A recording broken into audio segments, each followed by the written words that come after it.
Chers amis voyageurs, pèlerins ou simples promeneurs, voici donc l'étrange village de Gougny-Chaussée, une enclave ignorée de la grande histoire, alors que les événements qui s'y sont déroulés à travers les siècles sont bien plus mémorables que ne le furent la bataille de Waterloo, les voyages de Polo Marco, ou même le pied que prit Colomb Christophe en le posant sur le sol d'Amérique.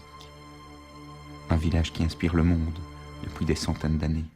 Mesdames et messieurs, bonsoir. Nous sommes à Gougny-Chaussée, petit village à cheval entre la France et la Belgique et séparé en deux par cette route.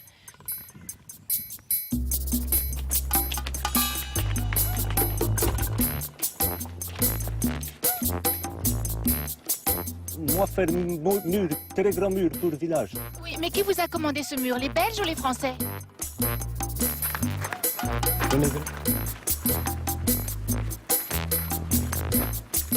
Gougny-Chaussée a toujours été un petit village paisible et sans problème, jusqu'au jour où deux de ses habitants ont subitement décidé de se marier. Arrête de détruire mon beurre. Oui, madame. Oui, je dis bien. Ils ont honte. C'est pas une question d'héritage. Jeff et Ursula, c'est un vrai mariage, comme tous les autres.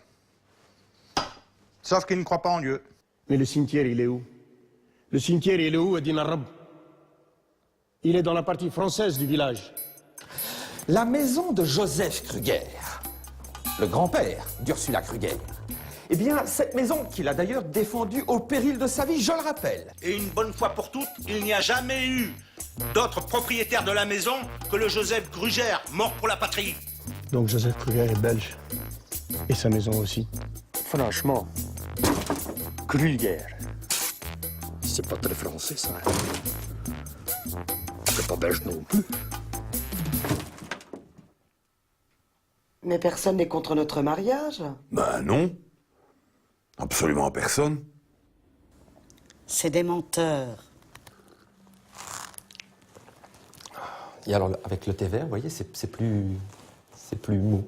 Quand on vit dans un village à cheval, pas facile. Faut connaître. Moi, je connais.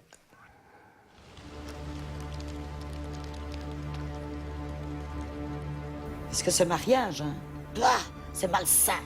Dis Ursula, tu fais ton beurre comme tu veux. Hein. Et vous pourriez m'en dire un peu plus à propos de la bassine bleue?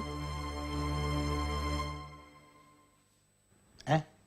La bassine bleue. Il n'y a pas de bassine bleue. Ni d'histoire de bassine bleue. Amis étrangers qui vous arrêtez à Gougny-Chaussée, ne demandez surtout pas aux habitants qui ont le cœur sur la main ce qu'ils ont fait de l'autre main. Car si ces gens simples, chaleureux et sans malice ont de sérieux doutes sur ce qu'ils veulent, retenez qu'ils sont intraitables sur ce qu'ils ne veulent pas. Avant, moi, dehors. Clandestin, dehors. Et surtout, ne leur révélez pas que les frontières d'Europe ont disparu et que le mur de Berlin est tombé.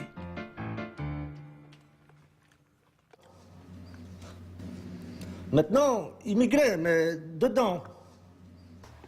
Je suis sûr que tu l'as quêté. Souvenez-vous, amis voyageurs, lorsque d'un pas léger vous laisserez derrière vous ce havre de paix, un doux rictus aux lèvres, ce qui fait l'orgueil et la fierté des deux côtés de Gougny-Chaussée et qui rend cette contrée unique, c'est qu'il est le seul village au monde où le soldat inconnu est connu de tous.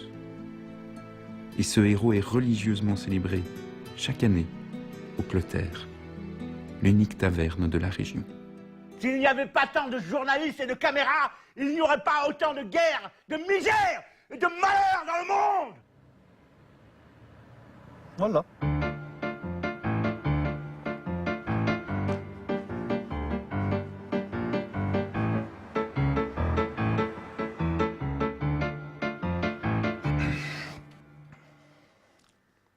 D'autres questions?